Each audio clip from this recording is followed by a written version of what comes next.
Hello everybody, welcome back to my YouTube channel. My name is Steve Hernandez and I got another amazing difficult hike for you today. It's called the Limekiln Priest Rock hike. And a little bit before I get to the video, it was tough. I compare it to that Vigorous Virtual Hike that was two videos back? Oh, it reminded me, it gave me flashbacks. It was tough. But before I get to the video, I just wanted to ask y'all, what are y'all doing for exercise? You doing anything? One thing that I've been doing is obviously these hikes that you're all seeing here, but also I've actually been jump roping. I've been using some cross rope jump ropes and they've been great. They have been basically the main thing that I've been using besides hiking. And the thing I like about it is that it's full body, so just jump ropes and the weight is on the rope itself and not on the handles. So that's been my alternative exercise for not only for my physical but mental health. But yeah, if you guys are doing anything, let me know down below. If you're not doing anything, super busy, completely understandable. I get it, everybody's busy, especially if you have kids right now, school starting soon. I don't envy parents right now, I do not. But anyways, hope you enjoy this video and I hope to see you when we get to the review. See you in a bit. There's a lot of uphill right in the beginning. Oh, it's a little cold, but we're gonna get through it. We're gonna go.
Hello, welcome back. All right, so let me get a little breakdown of the hike now. Again, I track this two ways. First being through the AllTrails app, and then the other way being through my iPhone. So first, the AllTrails app. According to the AllTrails app, it was 10.3 miles, 2,654 elevation gain, burned 2,387 calories, and was roughly about 4 hours and 47 minutes. According to my iPhone, I climbed 177 floors, took about 28,302 steps. Again, carrying my phone throughout the day, so that's pretty accurate because I don't really move a lot. And according to my iPhone, 10.6 miles. So this trail is roughly about 10 to 10 and a half miles. So this was longer than the Figueroa Cuddle Loop Trail, which was I think about like 9.5, 9.6 miles. So this is a little bit, like a little less than a mile more. And the biggest difference I would say between this hike and the Figueroa Cuddle Loop Trail is that this one has a lot more uphills right in the beginning. So I'll recommend, if you're gonna do this hike, stretch beforehand a little bit. Stretch out your hamstrings, stretch out your quads, because you're gonna be going uphill and it's really not gonna slow down anytime soon. So if you do decide to do this, please stretch beforehand, just because you're going uphill a lot and wear and tear on your calves, your hamstrings, and your Achilles. So please stretch. But as difficulty for this hike, this is for sure a 4.5 out of 5. This was hard, this was difficult. Had some amazing views again, just because I don't know, I feel like these difficult ones, the Figueroa Cuddle Loop Trail and this one in particular, the views have been amazing though. Like, because I went this one really early, you saw some of the footage, I kind of was able to capture the clouds kind of coming over the mountains, the Santa Cruz Mountains, because it was kind of going on the Highway 17, and it was gorgeous. Honestly, for me, I really enjoy that type of like content and video, or that visuals of kind of like the clouds coming over the mountains. It's a little bit gloomy, and I like that feeling. So personally, I really enjoyed it, and I hope you guys enjoyed it as well.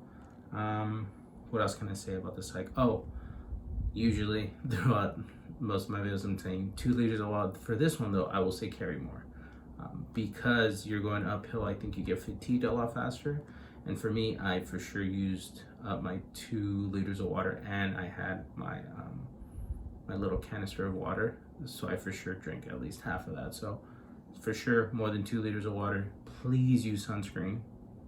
Please use sunscreen, face covering, obviously. If you are gonna do this exact hike, if this is a hike that interests you, because it is, right, 10 and a half miles, and it's really difficult, to please use the AllTrails app and get the directions from there, because there are 2 parking spots. The first one, as you're driving up, you'll pass it. So if you were to take the AllTrails app and hit directions, it will kind of lead you past one parking lot to your right, and there's a bunch of spaces there. But as you keep going, then it's going to lead you to kind of this like little dirt road, really small dirt road, but there's actually parking right there, and you can park right there. And I was fortunate enough, because I went early, I found one spot, and the great thing about that one is that it's right in front of the beginning of the trail, which if you were to park in the other one where you see all the spaces where it's a legit parking lot, you would have to kind of walk up, or walk a little bit further to begin the trail. And personally, if you are going to do this hike, I wouldn't recommend trying to park there. I would recommend trying to park as closer as you can, just because it is, right, you're doing 10 to 10.6 miles, and it's a lot of uphill, so you're going to be exhausted. So walking that, maybe it could be probably a little less than a mile more. I wouldn't recommend it. You're already exhausted, so I wouldn't recommend you doing that. What else can I say about this hike? Had some amazing views. A lot of uphill, a lot of downhill. Oh, I will say about this hike, a lot of uphills and downhills, or majority of the uphills, are in the first half of this hike. So I would say the majority, the where you're gonna feel the most fatigue is gonna be the first half, when you're going all the way up. And as you come back down, it's a lot easier, because you're just kind of going downhill. But I will say though, be careful when you're coming downhill, because it is kind of, you are going pretty quickly and you're kind of tired, that I've almost slipped a few times. So please be careful as you're trying to get back to your car, because you could slip for sure. You could definitely slip, and that will hurt. That would be painful. Oh, another thing I wanted to ask you all, is there any hike that you all want me to do or review? Please let me know in the comments. If you like any of this content, please like, comment, and subscribe, so it lets me know that you're actually enjoying this. And if there's any hike you want me to review in the future, please comment below. Also, go check out my Instagram page, steve.hernandezsj. And I think that's it. I think I got everything. I hope to see everybody in the next video. Take care, everybody.